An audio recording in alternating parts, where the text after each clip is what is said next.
Minecraftga kirasiz, o'ynaysiz, hozircha hammasi yaxshi ketyapti. Daraxt chopasiz, ko'mir topasiz, temir qaziysiz, kuchayasiz, do'stingiz o'zidan-o'zi qo'shilib qoladi. Uni o'ldirasiz, davom ettirasiz. Yana qaziysiz, do'stingizni o'ldirasiz, qaziysiz, o'ldirasiz, qaziysiz, o'ldirasiz va almas topasiz.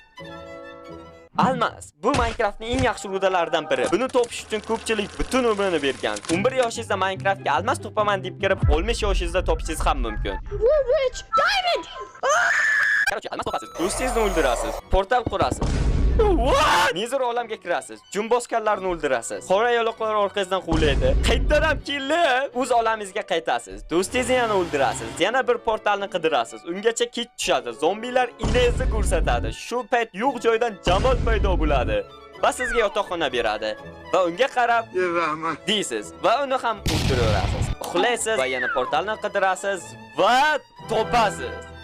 Qaziysiz va portal makoniga tushasiz. Bu yerning labirintda farqi yo'q. Bu itdan qaytgan portalni yana 3 soat qidirasiz va topasiz. Lekin xursand bo'lishga hali erta. Portalni oldida tarakanlar armiyasi turadi. Ularni bir balo qilib o'ldirganingizdan so'ng portal ko'zlarini joylashtirasiz va bitta tekmay qoladi. Onangni va yana yo'q joydan jamol kelib sizga bitta ko'z berib ketadi. Unga yana rahmat deb aytasiz va yana o'ldirasiz. Portalga kirasiz. Ana endi haqiqiy inangizni ko'rsatadigan xor pishtak sizni kutib oladi. Ko'paytiradigan jiyanlar bo'ladi. Ularni buzasiz. Hammasini buzib bo'ldim deb o'ylaysiz. Lekin bittasi qolib ketgan bo'ladi. Asabingiz chiqadi, dragonni so'kasiz va u bittani ham buzishga yo'l olasiz. Yarim yo'lda bloklaringiz tugaydi. Sizda umuman blok qolmadi. Tepaga boshqa yo'l bilan chiqib bo'lmaydi. Qanday chiqishni o'ylaysiz? Ungacha dragon sizni inangizni ko'rsatib ketadi. Yana dragonni so'kasiz va yana yo'q joydan jamol paydo bo'lib sizga samolyot berib ketadi. Unga yana rahmat deysiz va bu safar o'ldirmaysiz. Tiriklayin ko'mib ketasiz va samolyot bilan oxirgi jon ko'paytiradigan manqurtni oldiga chiqasiz.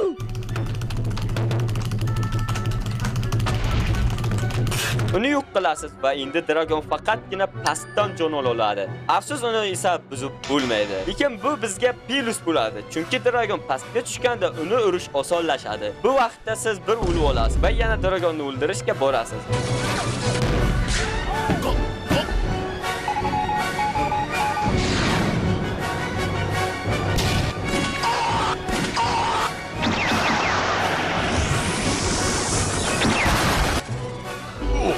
Nihoyat siz ajdarni o'ldirasiz va XP-laringizni ko'paytirasiz.